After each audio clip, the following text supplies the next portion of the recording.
Hey everybody, I'm Barbara Ann. Welcome back to my channel, Straight Out of Context. We're going to pick back up on casebook number 2 and go through some of these supplemental reports. And there's like 300, 400, I don't know.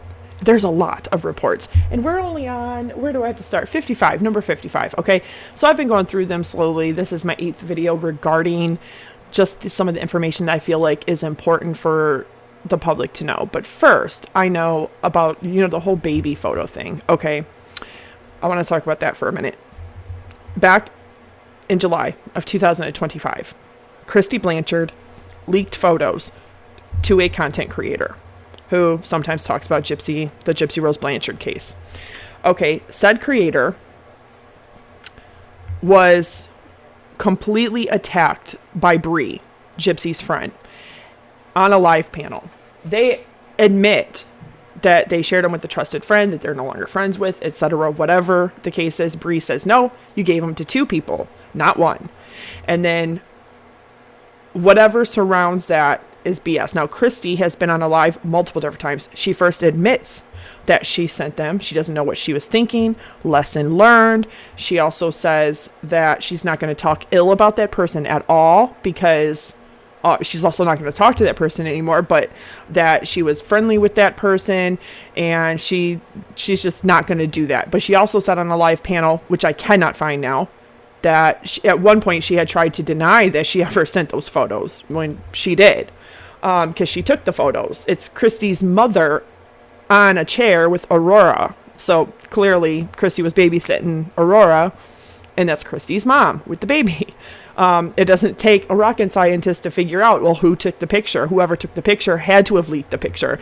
Because you, for example, how would I get a photo that you took of your kid or your mom or your spouse or your pet? How would I get that photo? Unless you gave it to me or you gave it to somebody else. So you know for a fact that anybody that had shared them 5 months ago, just to know what the baby looked like, or to, say, hey, she really is a cute baby. Yeah, there really is a baby. Okay, let me stop right there. I have always said, I cannot confirm whether or not that baby is really Gypsy's baby. Did I see her give birth? No. Did I see her have a C-section? No. Did I see definitive proof with my own eyes that she, Ken, Ryan, and the baby were DNA tested and the results of those DNA tests? No. Can I say absolutely that there's a baby? Yes. Can I say that the baby is cute? Yes. But that's irrelevant. A baby is a baby. I mean, most babies are all cute. Babies come in, humans, 8 billion people across 195 countries, across 7 continents. There are all kinds of babies, and they're all cute in their own way. And that's just, a baby is a baby. There's nothing, really spectacular about any said baby, even Gypsy's baby. I mean, everybody thinks their baby is the most beautiful baby, is the cutest baby, is the most precious, most smart, baby. Everybody thinks that about their own children. But just talking in a broader context, a baby is a baby. So yeah, there is a baby. Is it Gypsy's? I don't know. I don't know if she gave birth to that baby because I wasn't there to witness that, to say 100% verify and corroborate that is her baby. But I do know one thing. Christy leaked photos of said baby in July of 2025. Why are they attacking the creator that she leaked them to now and not attacking Mandy Islands over on TikTok, who leaked the photos uncensored? And then all these other people kept sharing it uncensored. Now, that was my whole point, is nobody in the last 5 months that has seen them or had them has used them in content. Nobody took that bait and posted them uncensored. And nobody would do that, not just to say F you to Gypsy, but nobody did that because it's a baby. It is literally a baby. Doesn't matter if it's my baby, your baby, Gypsy's baby. It is a baby that does not deserve to be put in the public domain by anybody other than its own mother and father, okay, who have custody over that baby. That baby, if it's not in the public domain, people should not be sharing the uncensored photos. This wouldn't be a big deal if Gypsy and Christy didn't make it such a big deal. Gypsy had said multiple times, including on Morning America that she was not going to put her baby in front of a camera, that she was not going to put the baby in front of a camera after she is born, that she wasn't going to show pictures of the baby after she was born, that she feels very confident that the world is unsafe and she is not going to put the baby in front of a camera at all, ever. She said those things. She also said multiple times on a TikTok live that she is not going to let anybody see the baby. Her and Christy, at not even a week after the baby was born, after New Year's of 2025, had an argument because Christy said somebody is going to capture a picture of the baby out in the wild. And Gypsy was mad because Christy had suggested, why don't you just sell the photos, the first pictures of the baby? Why don't you just sell them to TMZ like you do everything else, or People Magazine? Why don't you sell them and get the money for yourself? So that way you have control over what photos are put out, when they're put out. So my whole point here is that a lot of those people, I don't even know who they are. I don't associate with, I don't fuck with nobody other than myself. I mind my own business. I work really, really, really hard. I do a lot of reading, a lot of research, having survived cancer, being physically disabled, having a rare genetic connective tissue disease, a very severe form of it, having fibromyalgia, having neuropathy, all of these things. I do a lot of reading. I do a lot of research. I work really hard, a lot of editing, a lot of things. The last 2 years has been a huge learning curve for me as far as making content. Everybody knows that's been here for over 4 years. This is my original setup. This is my PC setup. For some of the people that do or do not like it, this is how I've done videos going back 4 years ago. Okay. I also do videos on my phone. I also edit other videos on my computer. I also just do TikTok videos sometimes and post them to my Instagram and to my Facebook. So I have different setups that I have used. I utilize all of them for making content. There's never just one said thing, but a lot of these content creators or people that call themselves content creators are not even content creators. They're just posting whatever, on TikTok or what have you. And a lot of them, I don't know who they are, have no idea who they are. But I do know that there was a live panel with somebody, Madison or Marilyn, what was her name? Something like that, was on a panel, and she admits to having the photos. But this is what's really important. I want you to listen to this just very quickly, and then we'll be done, and I'll get right into this. Why did you think it was a good idea to send those baby pictures to my phone? Because you were like saying something on a panel, and I was like, look, I can send, like you said something, and I was like, look, here you go. Yeah, I got it, and so I was like, I said what? Okay, hold on, wait, hold on. If you got pictures, why are you putting it back in her face? 16 devices. Shut your bitch ass up. No, we're not gonna. I do not have 16 devices, and do not call me that. Like literally, please. Let's be like civilized humans here, okay? Not whatever the hell you is. I don't give a. You need to give a fuck, Key, because you gotta live in this world. And you gotta maneuver yourself in society. I didn't do shit to none of y'all hoes. Madison, you're fucking calling bitches bitches and shit. You act like that's normal. 4 fucking times that day talking about I'm sorry, I miss you, and you sent me 2 pictures of 2 different babies. I didn't know you said you missed me because I've been missing you too. No, you said that to me. Put me on the big screen, please. I didn't know you said you missed me, Key, because I've been saying I missed you. First off, there is no big screen because we can't turn cameras on.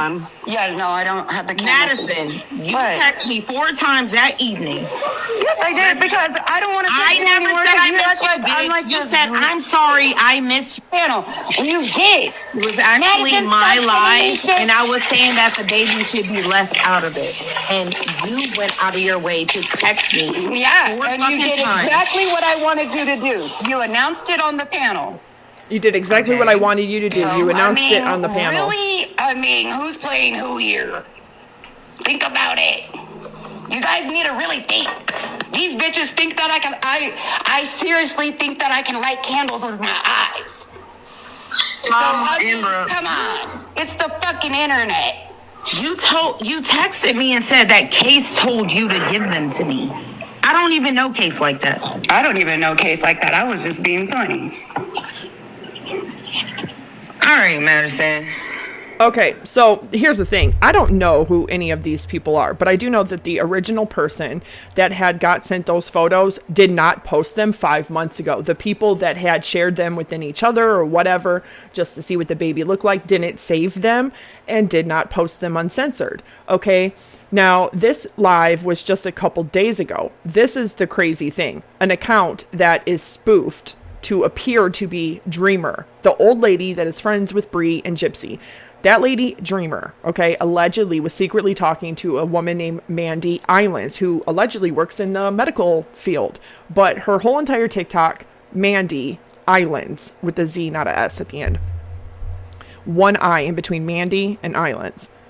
She's the one that posted not once, but several different videos. It's up to like 8 or 9 now of baby Aurora's picture, uncensored. But what's so weird about that is there is no 100% confirmation that the person that really is behind that fake Dreamer account really is Dreamer, because Dreamer had an account called Dreamer's Craft Corner, and there was 20 of them.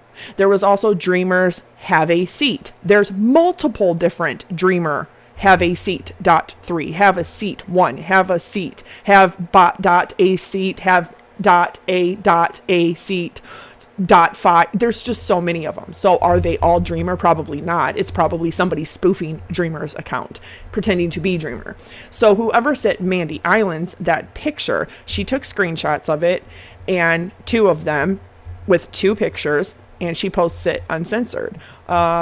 This lady named Mimi had shared them also, which everybody had warned about her because she was very much affiliated for over a year with Cajun Navy Jen, the lady that was scamming people out of money, not just any money, thousands of dollars for billboards, for the Nicholas Godejohn rally before that, for hurricane and flood relief, for being executive director with the United Cajun Navy, which she was not. She wasn't even in charge of funds. She wasn't even allowed to touch funds. So if you don't get what was going on there, it was a nonprofit scam. It was holding these fake events for this fake nonprofit. People think it's real. People think it's a real event. They donate. They donate to buy these things. And then all of a sudden, the event is always canceled before it happens. And then said money is where? Well, somebody's pocketing that. It's a scam. It's a scam. And there was people that had uncovered with Cajun Navy Jen that it went back over 11 years. Going all the way back to, a flood in Florida, and on Facebook, wanting to buy $10 paddle boards for flood victims. Like, does that even make any logical sense? You're a flood victim. Why would you need a paddleboard? What are you doing, paddleboarding around your flooded house trying to look for pictures, or, your deceased pet or something like that? I'm like, okay, that right there, it just grew over 11 years and became way, way more sophisticated. And then, of course, Gypsy Rose Blanchard gets out of prison was a big topic on TikTok. Everybody inserted themselves into it. Not the case, not about truth, not about talking about anything, about drama. And I always thought that's just really weird. But this little clip was so important because the person is Madison or Marilyn, whatever her name is, was being blamed for being the one behind the fake Dreamer account because she had admitted she was behind other fake spoof accounts before. Now, can anybody confirm that? No, it doesn't matter. But see, here's the thing. That picture, I don't think it's really Dreamer myself, because I don't think Dreamer would do that, first of all. And secondly, I don't think Dreamer would leak a picture that was one of the pictures Christy leaked 5 months ago. It's one of the same pictures. And the second picture is a picture that is not very new of Aurora either. It looks like it's at least a month and a half old. So why would Dreamer, if it's really Dreamer, do that? That's irrelevant if she shared it privately. Lots of people have shared them privately so people could see what the baby looks like. A lot of people haven't saved them. They didn't use it in content, whatever. A lot of people didn't even say, hey, yeah, I've seen it. This was months ago. This is almost half a year ago. The whole point, though, is that Christy has to be the person leaking it because she's the person who owns and took those photos. Other people have shared them with each other, yes. But if that's really Dreamer or somebody spoofing Dreamer, then that means Christy was leaking them or giving them to Dreamer also. Because here's the thing. Dreamer, I don't think she would do that. And I think Dreamer has seen much newer pictures of baby Aurora than just that. I think that Dreamer is a lot more loyal to Gypsy than even Bree is. And I think that she would do just about anything for Gypsy or her baby if it was within her power. And Dreamer has always been like that since 2024, the summer of 2024. So it seems weird, like somebody is trying to not only set up Dreamer, but try to set up Gypsy's camp or friends or whatever. It all comes back to Christy. All of that is irrelevant. All of that drama with the baby picture is all irrelevant. But here, that person is trying to say, oh yeah, you sent me 2 pictures of the baby. And I said, no, leave the baby out of it. This is a private exchange. And that person says, oh, well, you told me that Case, the person who originally, I now know this from you guys. Thank you for letting me know that. They also clarified also, which I appreciate. Trying to blame him, like he told you to send me these pictures. And she admits in that little clip that she was just being funny, that she was just joking. So that begs the question, how did that person get the pictures to then send them to other people? That right there is relevant because it proves that other people have had the same photos that Christy leaked to one creator over 5 months ago, that other people have had at least 2 of those. And it's those same 2 that were being leaked recently that this woman then used in content. But the weird thing is that Mandy Islands, her entire TikTok is really a lot of AI generated, a lot of speculating, a lot of obsession over the baby in particular.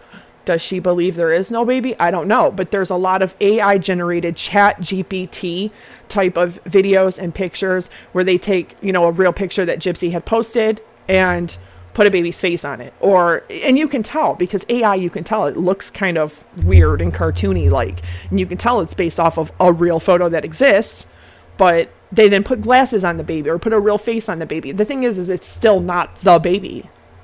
So the whole drama, the reason why I was covering the whole drama is because it doesn't matter who got it. It doesn't matter who's seen it. It doesn't matter who privately shared it. It matters that somebody has it out so much for Gypsy that they are overlooking the basic that, hey, baby, if it's her baby or not, or whatever, that baby in said photos is not in the public domain and does not deserve to be shared in the public domain. Okay, not by anybody other than the parents that have custody over that baby, despite and regardless of what you feel about Gypsy Rose Blanchard. Now, my problem is that those people who shared it uncensored and then took Mandy Island's videos and reshared it, reposted it, or stitched it, or duetted the video, and then whatever, or just straight up reposted her posts, that's all being complicit in the wrong there. And I'm not cool with that, and I don't associate, and I don't fuck with that shit. And I will tell other people, hey, because that's the same exact type of behavior.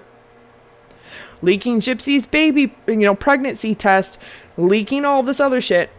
Adaptive Kate, the Cajun grandmother that Christy became really good friends with that ended up dying of cancer. Can't even remember her name. That was 2024. Ivory Rose Grows Wild, Sweet as Honey. That's the same exact type of behavior all of those people engaged in, because they all ended up becoming friends. Even that true crimer or something, what they call her, the recliner lady, Mrs. Cooper or something. They said she's friends with the Blanchards. Katie Joy Paulson from Without a Crystal Ball was friends with the Blanchards. Everybody all of a sudden wanted to be friends with or close to the Blanchards because they were a big hot topic. It was getting the views, it was getting the likes and the clicks for a short amount of time. But what's weird to me is all those people made anti-Gypsy content, and then all of a sudden we're friends with her. All of a sudden are in close proximity to her, are on panels with her and her friends. And then they're talking shit about people that they used to associate with or do content with or share things with. And that's the same exact vibes that Mandy Islands and anybody else that's doing that with the uncensored baby photos, that's exactly what they're engaging in. And I have seen that pattern of behavior before. And especially since Gypsy was released, I have seen that same pattern of behavior.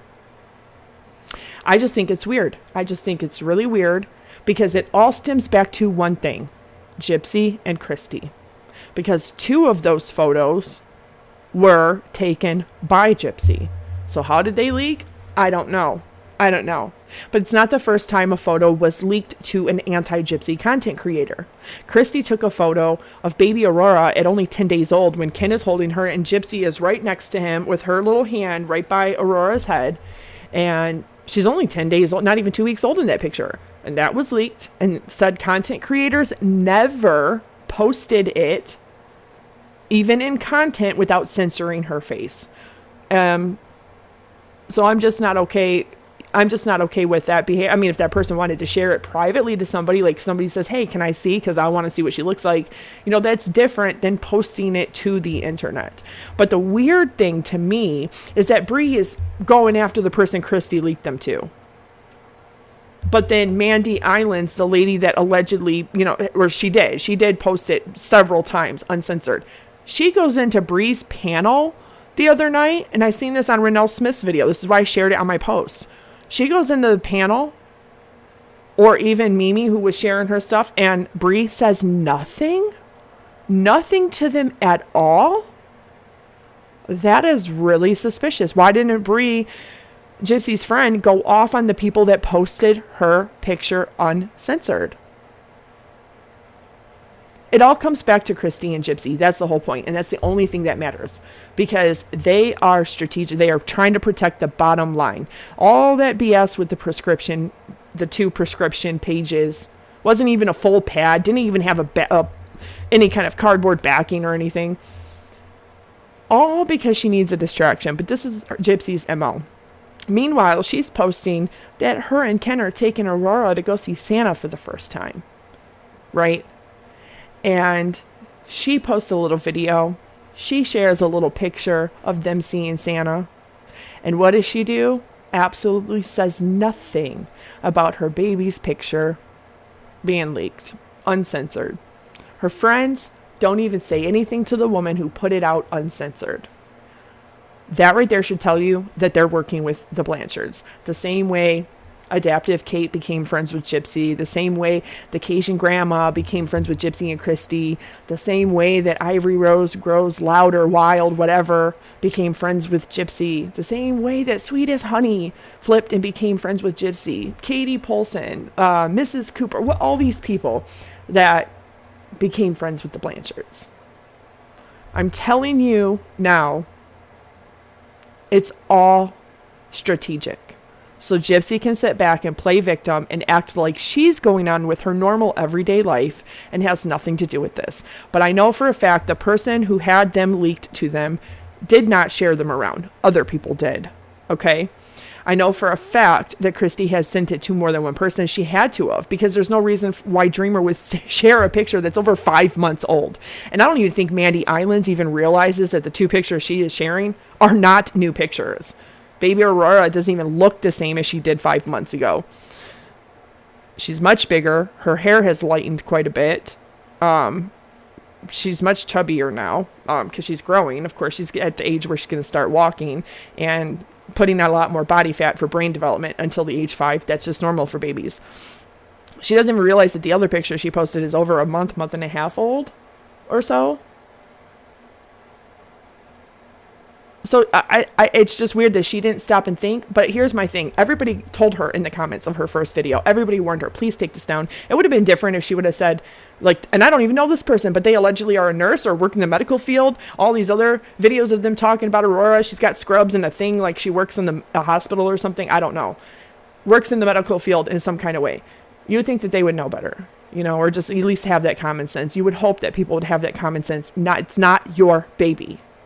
Even if you don't believe that Gypsy has a baby, even if you believe that baby in the picture is not Gypsy's baby, it very well might not be. It's not your baby. It's not my baby. It's not your place or my place to put that on the internet uncensored for a baby that's not already in the public domain.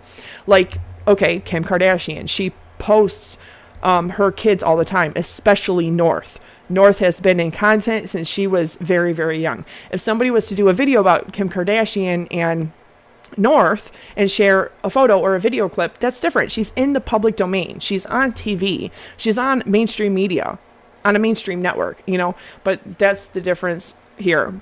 So Gypsy can sit back and say, she's a victim. Somebody doxed her baby's face. Meanwhile, if it wasn't for Gypsy and Christy taking photos and sending them to anybody, whether it be Bree or Dreamer or Sheena or any of their other friends, it still got shared around. Even if it's an anti-Gypsy content creator or if it's somebody who is in their cult. It doesn't matter. They still shared the pictures. Whether they trust the person or don't trust the person is irrelevant because they still got shared around. And that's just a fact. If Gypsy really didn't want that to happen, she wouldn't be sharing. Christy wouldn't be sharing any photos at all. But I also can say for a fact that that person that had shared them with this lady who then put them out uncensored, that didn't come from the person who got them from Christy 5 months ago. But it just so happens one of those pictures is the same picture that Christy leaked 5 months ago. So that's really suspicious. And then you see this panel, they're trying to blame the creator that Christy leaked them to 5 months ago for why they have them. Oh, so-and-so said to give you. And then she says, oh, I just said that because I was just playing around. I was just being funny. Sounds to me like Christy and Gypsy are trying to set up a certain person to take the fall for why did Christy send the pictures. Doesn't matter if she sent them. That person never posted them. Mandy Islands and other people from that point on the other day did that. And even though she was told by multiple different creators, multiple different accounts, please take this down or please stop doing this, she continuously did it again and again and again and again and again and again and again and again. Doubling down on, well, I just wanted you guys to see. Well, they sent them to me. The person sent it to me. Here's the date and the timestamp. Yeah, and the date and the timestamp was July 9th of 2025 for the original same exact photo that she leaked. That Christy had leaked. It's the same photo. Same exact photo. So it seems really weird that Dreamer would do that, or that it's really Dreamer behind that account. Seems to me like it's somebody who didn't have all the pictures, because then why not share? If you're going to share an old picture from 5 months ago, why not share all of them then? Why are they only picking the one? Or another one. But what's really suspicious is Bree not confronting that person. And that person going into her live panel? What? That is so strange. So strange. So I just know for a fact it doesn't come back to an anti-Gypsy content creator. It doesn't come back to the person that Christy leaked them to, because that person did not post them on the internet uncensored, did not make content with it, and did not share it around to a whole bunch of people. Other people did that. So that's all I know for a fact. So either which way, when you look at this spider web, it all comes back to Christy Blanchard and Gypsy Blanchard. And that is something that is going to have to be studied truly as a case study for the future, because people are going to look back at true crime and a lot of these heinous criminals and the narratives that they try to run, because lots of people that have committed homicide, they try to do that. You know, eventually their story changes over time, or they say different lies, and they end up blaming other people for their stuff, or they say that they were abused as a child, or they were essayed, or they were, you know, every kind of story under the sun. Yeah, lots of people are. Like 97% of the entire global population is going to have addiction issues, substance abuse or alcohol issues, mental health issues, mental disability, loss, grief, PTSD, trauma, childhood issues. They're going to have issues with their family, their spouse, their children in some kind of way. They're going to have a traumatic accident or loss happen in their family. Yeah, over 97% of the world's population is going to suffer one, if not more, of those kind of events in life over an average span of 70 years that a human can live. Yeah. So the whole story is Gypsy was abused by her mom, Munchausen syndrome by proxy. So that gave her an excuse to do what she did? Absolutely not. Absolutely not. In fact, you see lots of people. Over 9 out of every 10 people on planet Earth, all 8 billion people, have suffered something. They don't go around killing people, right? I don't. You don't. There's no excuse for it whatsoever. But the narratives and the storylines and the constant changing, like constantly changing the goalpost, that's Gypsy Rose. That's her behavior. That's what she does. And it is based off of whatever she thinks or feels or wants in that temporary moment, whatever will satisfy her in that moment. She has no impulse control at all. She is impulsive and she is erratic. And why? Well, it's my opinion. She has more than one personality disorder, a cluster B personality disorder. But this picture stuff, just saying, just out of all of that drama, all of the BS, discerning away from all of it, it comes back to Christy and Gypsy. This is nobody else's fault but theirs. And the person who put it out uncensored, I don't fuck with. So I'm just saying that. Just going to end it there. So I hope that it clarifies for some people that Christy and Gypsy are the people that are responsible for putting those photos out.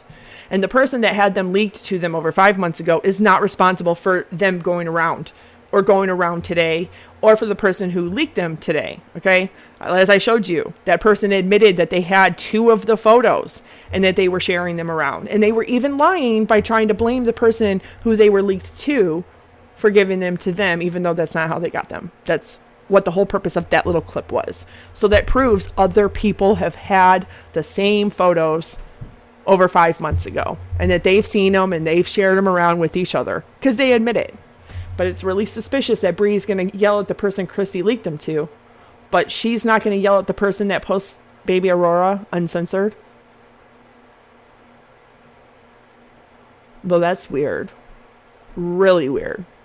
Especially amid all this prescription pad stuff. See, Gypsy's really, really strategic over how she wants to paint herself on her social media. So notice she won't say nothing about any of it. She's just pretending she's just being a normal, everyday mom, living her best life, taking her baby to see Santa for the first time. Yeah, bullshit. It's all a deflection. All a deflection. Because that's how that family has operated for over 10 years now. So we're going to get into this one report. This is with Janice Boutram. She was the yellow cab driver. And this lady ended up doing an interview. Okay, Janice Buttram or Boutram. Buttram. It's literally Buttram. Is that Boutram or Buttram? I don't want to say Buttram. Sounds funny. It looks like Buttram. I'm going to say Boutram. Okay, so she does an interview with the Greene County detectives in reference to the homicide of Claudinia Blanchard. This person taking the report says that they spoke with the yellow cab driver briefly in the hallway of Greene County Criminal Investigation Division, and then asked her to accompany me to an interview room so I could record the conversation. This is not the small one that was taken over the phone. This is a more in detailed one.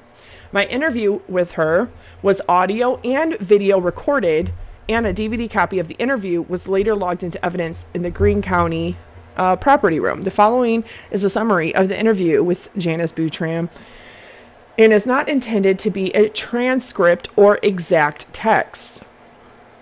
She stated that she is a taxi driver for the Yellow Cab Company in Missouri. She advised she drives cab number 12. She reported she had driven a customer to the Greyhound bus station in Springfield. She said the customer she drove to the Greyhound station exited her taxi. A couple approached her.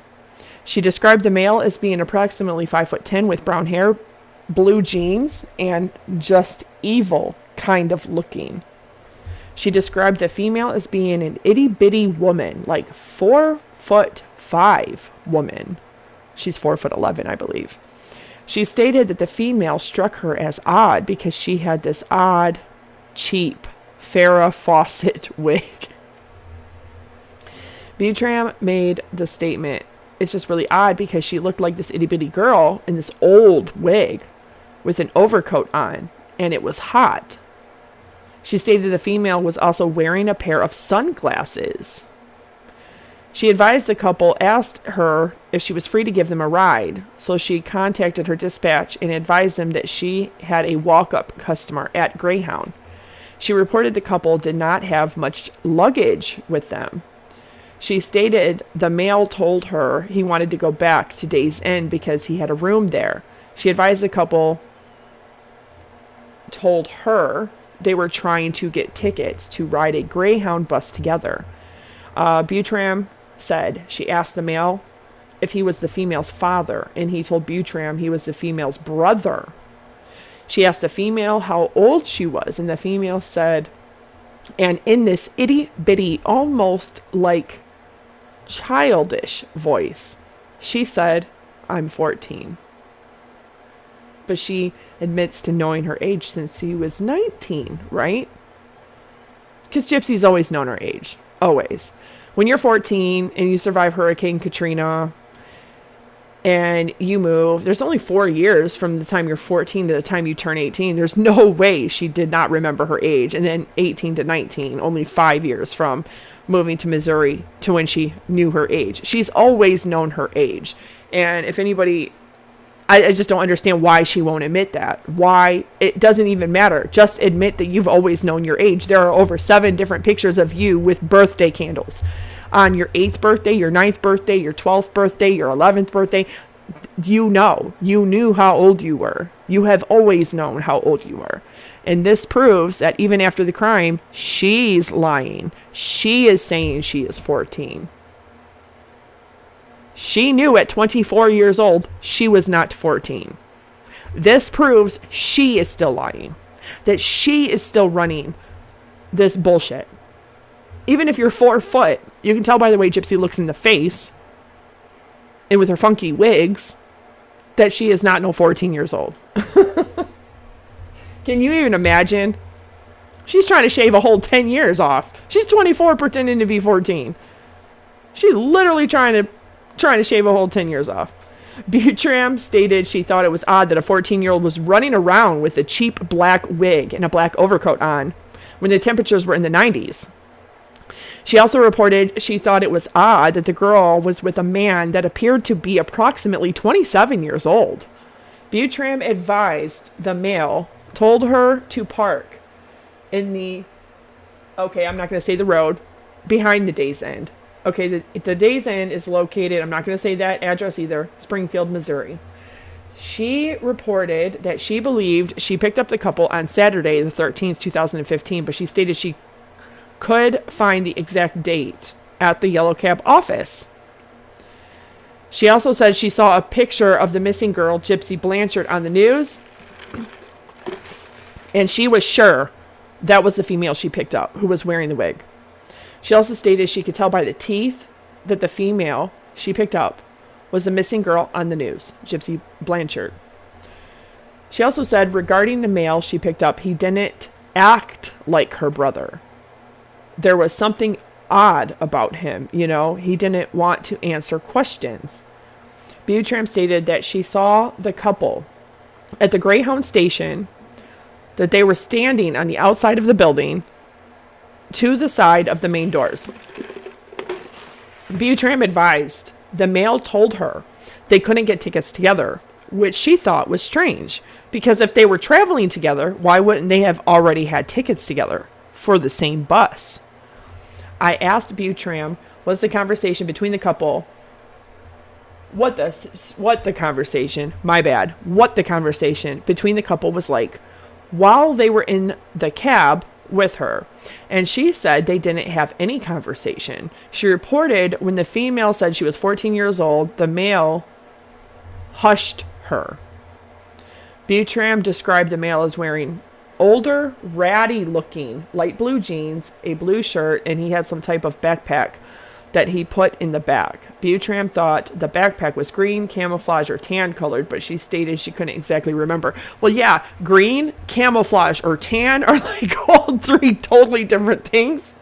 So I think that's pretty clear that she didn't exactly remember. I don't know. It's like blue, black, neon, or rainbow. Like all the, yeah. So she obviously couldn't remember, but she remembered there was a backpack. It was just green, maybe camouflage, maybe tan, I don't know. Buttram advised the male was acting nervous and wanted to get into the cab as fast as he could. She said the female was not dressed appropriately for the weather and that the wig she was wearing was black and parted down the middle. Buttram stated the overcoat the female was wearing was dark colored, reported the male paid her in cash for the cab ride. She advised when the couple exited the cab, she saw them walk around the Days End building toward the rooms.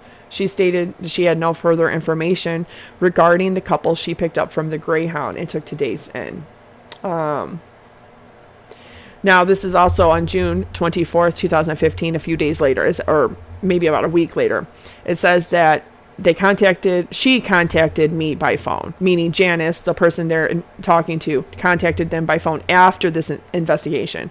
She stated she was able to remember some more details regarding the male and female she drove from the Greyhound station to Days Inn.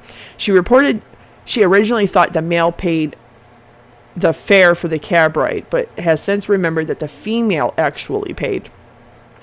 She advised the female pulled a roll of cash out of a bag, handed her a $10 bill off the top, and told her to keep the change. She stated she also remembered looking at her rear view mirror at the couple and noticing the male had some cuts on his hand. She believed those cuts were on his right hand and described them as more than just scratches. She advised me that she did not make any other stops on the way back to Days Inn while the male and female were in her cab. And then that is it for that one. Now the next one is 2 pages. This is number 56. This is another interview. This says contact with GoFundMe page contributors. The first time I was assigned to contact this person, I'm not going to say their name or their phone number. I left a voicemail for her. I received a phone call back from this person. Claudine and Gypsy had both been located at this point. I explained the reason for my call and asked how she knew the Blanchards. She stated she is an employee at the Cabana Bay Beach Resort, a Universal Studios property in Orlando, Florida.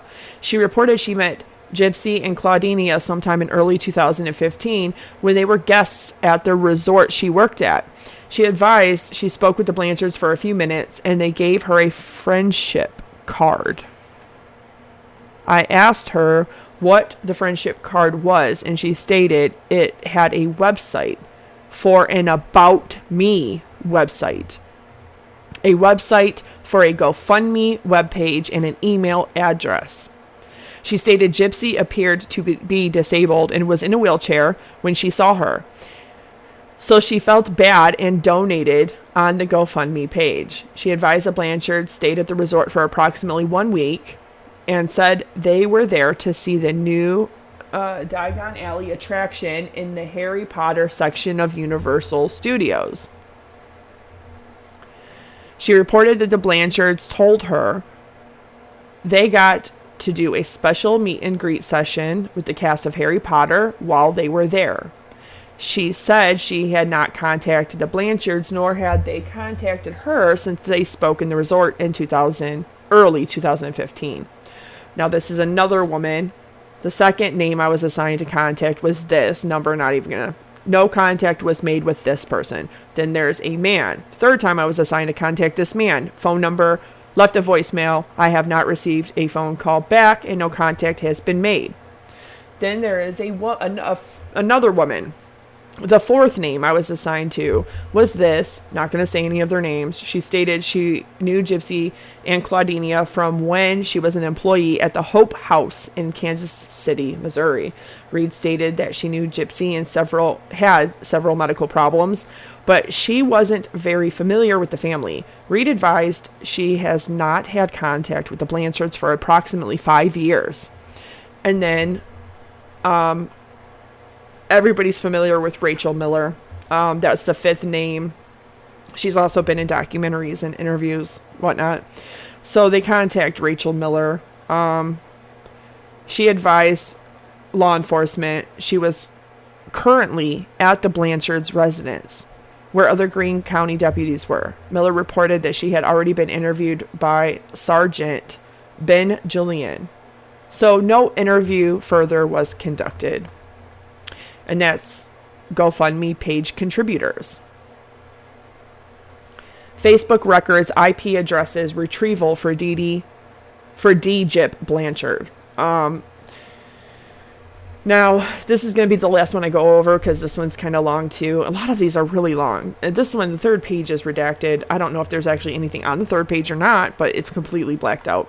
So it says that On June 14th of 2015, I was contacted and asked to assist with the missing person case that occurred at this address. Claudina Blanchard and her daughter, Gypsy Blanchard, were reportedly missing from this location under suspicious circumstance. On June 14th, 2015, at approximately 14:32 hours, there were posts made from their shared Facebook account with the screen name of D. Gyp Blanchard that stated, quote, "That bitch is dead," exclamation mark, unquote. And then a comment below that post, on that same post, from D. Gyp Blanchard's account read, quote, "I fucking slashed," and this is all caps, because Gypsy recently said only her mom spoke in all caps, but her mom is dead at this point, okay? Gypsy herself used to type in all caps all the time. "I fucking slashed that fat pig and raped her sweet innocent daughter. ... Her scream was so fucking loud. LOL." Unquote. That was Gypsy admitting, even at Nick's trial, that she was pretending to be Nick. She was trying to frame Nick. She was trying to set up Nick. But we know that she was doing that anyway. It just didn't work out the way she quite planned it to. I was assigned to place a preservation request to Facebook Inc. for the D. Gyp Blanchard account. I placed this preservation through their online law enforcement resource and was given 2 Facebook case numbers. I hit submit 2 times on the form. These Facebook case numbers are ... and ... I'm not going to name them. I then was assigned to write a search warrant for the D. Gyp Blanchard Facebook account, which was approved and signed by a Greene County judge.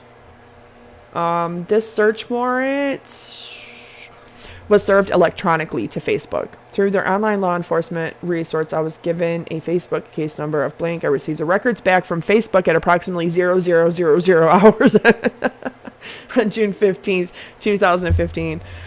The records were received in a PDF format, and when I opened to review them, I observed approximately 25 entries on the records account. These entries were made between the hours of 1926 and 2021, Coordinated Universal Time Zone, UTC. This time zone is exactly 5 hours ahead of Central Standard Time Zone, the time zone for Springfield, Missouri, and Big Bend, Wisconsin. I don't know. I'm in Michigan. I'm Eastern Time Zone. Don't ask me about any other time zone. Using online resources, I was able to determine that the IP address belongs to Time Warner Cable. I contacted Time Warner Cable on an after-hours telephone line and spoke with Mr. Sutter. I would say that's Sutter, I think. He checked the IP address and advised me it was registered to a hard line modem to Nicholas Godejohn with this address. They stated that the phone number associated with Godejohn's account was, I'm not even going to say that either. They reported that the account was not set up as a wireless connection and should only be able to be accessed within the residence located at the address provided. While I was gathering this information, a search warrant for the residence of Gypsy and Dee Dee's house had been granted and executed by Greene County detectives. The body of Claudina Blanchard was discovered inside of the residence. She was deceased, and her body had what appeared to be multiple stab wounds present on it. Gypsy Blanchard was not located in or around the residence. Based on the previous Facebook post from D. Gyp Blanchard account, the fact that Gypsy was still considered missing and endangered, and the IP address checking to this address is in Wisconsin. I contacted the Waukesha County Sheriff's Department in Big Bend, Wisconsin. The phone number I contacted rang their central dispatch, and I requested a check well-being for Gypsy Blanchard at this address. I was contacted by Lieutenant, a Waukesha County Patrol Lieutenant. I advised him of the information we had thus far in the investigation and the reasons we believe the residents needed to be checked for Gypsy. The lieutenant took over the check well-being call. As it was in their jurisdiction, a CD containing the digital Facebook records I received for the D. Gyp Blanchard account was later logged in as evidence in the Greene County property room. And the next one will be phone number preservations letters. I'll just go over this one really quick. This is just really, really short. The second phone number I was assigned to put in a preservation letter was able to identify the phone as being a landline account associated with the Uverse account with the branch of AT&T. I contacted Uverse and was advised there was no need for a preservation letter on a landline because the records are maintained for at least 7 years. I explained to my supervisors no preservation letter for the second phone number was submitted at Uverse's request. They also had one that they had assigned to put in a preservation letter for the account information on 2 phone numbers. The first one belonged to Claudinia Blanchard. And it says, I was able to identify this phone number as being a cell phone provided by T-Mobile. I contacted T-Mobile and obtained their fax number. I faxed a preservation request for the phone number to T-Mobile on June 14th of 2015. So that wasn't going to be the last one. That's the last one. The next one will be email contact with Robert Godejohn, Nicholas Godejohn's biological father. You know what? I'll just do this one really quick too, because this one's really short. It's 2 pages. The second page is redacted, but it's very short. It says, on July 1st, 2015, I received an email from Nicholas Godejohn's biological father, Robert, a.k.a. Bobby Godejohn. He emailed me from this email address. The email contained an attachment, which was a screenshot of 2 Facebook messages sent to Robert Godejohn from Gypsy Blanchard. The Facebook account for Gypsy Blanchard during these 2 correspondence was named Emma Rose. The first message was dated February 17th. It contained a message in which Gypsy was introducing herself as Nicholas Godejohn's girlfriend. The second message was dated March 4th. Oh, this would be 2015, I'm assuming, because he doesn't say, but it had to have been February 17th, 2015, and then the second one, March 4th, I'm assuming 2015. And Gypsy was telling Robert that she would pay for Nicholas's trip to Springfield, Missouri on March 12th, 2015, so he could attend a movie with her. The email from Robert Godejohn and my return email to him, as well as printed copies of the 2 messages Robert forwarded to me, have been logged into Greene County Sheriff's Office property as evidence. And the next one is kind of short, but this is interview with Ricky Godejohn. We'll pick up there tomorrow because I'm just really tired. We have snow. We have a couple inches of snow right now. And it's starting to dip really, really cold. And plus, I think the kids go back to school tomorrow morning. So, got a lot to do. But I just wanted to go over those couple things with casebook number 2 and tell you all that I love you. Thank you for being here with me. Thank you for watching. I am deeply humbled and grateful, blessed to have you all here. And I will catch you all on the flip side. Have a great night, everybody.